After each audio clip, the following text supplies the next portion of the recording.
ভালোবাসা প্রকাশ করলে সস্তা হয়ে যায়, আর প্রকাশ না করলে ভালোবাসার মানুষ অন্যের হয়ে যায়। মেয়েরা এড়িয়ে যেতে যেতে জড়িয়ে যায়, আর ছেলেরা জড়িয়ে যাবার পর এড়িয়ে যায়।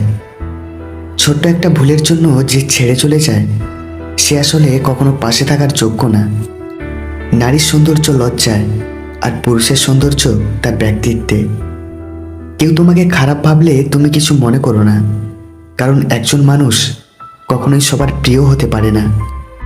পৃথিবীর সবচেয়ে বড় দুইটা ভুল হচ্ছে, প্রথমত কারোর সাথে রাত জাগার অভ্যেস করে ফেলা, আর দ্বিতীয়ত নিজের সুন্দর না হয়েও কাউকে অতিরিক্ত ভালোবেসে ফেলা।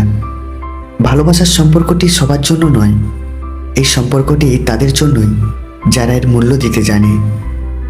কিভাবে মানসিকভাবে সুখে থাকবেন? 1. সব কিছু এত সিরিয়াসলি নেবেন না। 2. নিজেকে কারো সঙ্গে তুলনা করবেন না। 3. নিজের যত্ন নিন, অন্যকে সেবা করুন। আর 4. বন্ধুত্বের মান বাড়ান। নির্দিষ্ট কারো মায়ায় পড়ে দেখেন, তখনই বুঝবেন তাকে ছাড়া অন্য কাউকে ভালো লাগবে না। অবহেলায় প্রতিটি জিনিসই শেষ হয়ে যায়, সে মানুষ হোক বা কোনো বস্তু। একা থাকাটা কোনো দুর্বলতা নয়, একা থাকতে পারাটা একটা যোগ্যতা। সবাই একা থাকতে পারে না।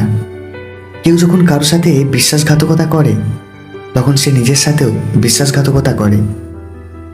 মানুষ কথা বলে মুখে, আর ব্যথা লাগে বুকে। কি অদ্ভুত, তাই না? নিজের ভালোর জন্য এই দুই ধরনের মানুষ থেকে দূরে থাকবেন। 1. অলস ব্যক্তি, আর 2. মিথ্যাবাদী ব্যক্তি। একটা বয়সের পর আমরা সবাই বুঝতে শিখে যাই, জীবনে ভালোবাসা ভালো লাগার থেকেও আত্মসম্মানকে বেশি প্রাধান্য দেওয়া উচিত। যে থাকার কুঁড়ে ঘরে রাখলেও থাকবে, আর যে থাকার না 10তলা ভবনে রাখলেও থাকবে না। একটা সময়ের পর আপনি ঠিকই বুঝবেন, অনেক মানুষই আপনাকে ব্যবহার করছে, কখনো ভালোবাসেনি। বেশি চিন্তা করো না, কারণ তোমার চিন্তা কালকের সমস্যা দূর করবে না, বরং আজকের দিনের শান্তিটুকু কেড়ে নেবে। অন্যের স্ত্রী যদি আপনাকে কাছে পেতে চায়, এই দুটি ইশারা করবে। 1.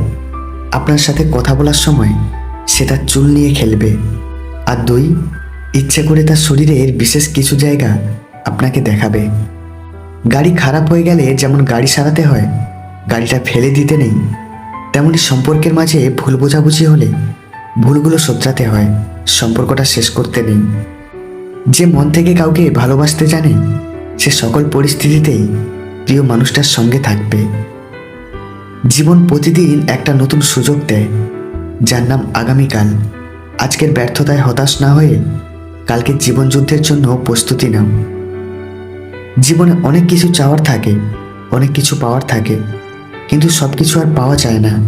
আর যা কিছু পাওয়া যায়, তার মাঝেই না পাওয়ার কষ্টটাকে আড়াল করে নিতে হয়। এই বাস্তবতাকে মেনে নিয়ে আজও বেঁচে আছে হাজারো মানুষ।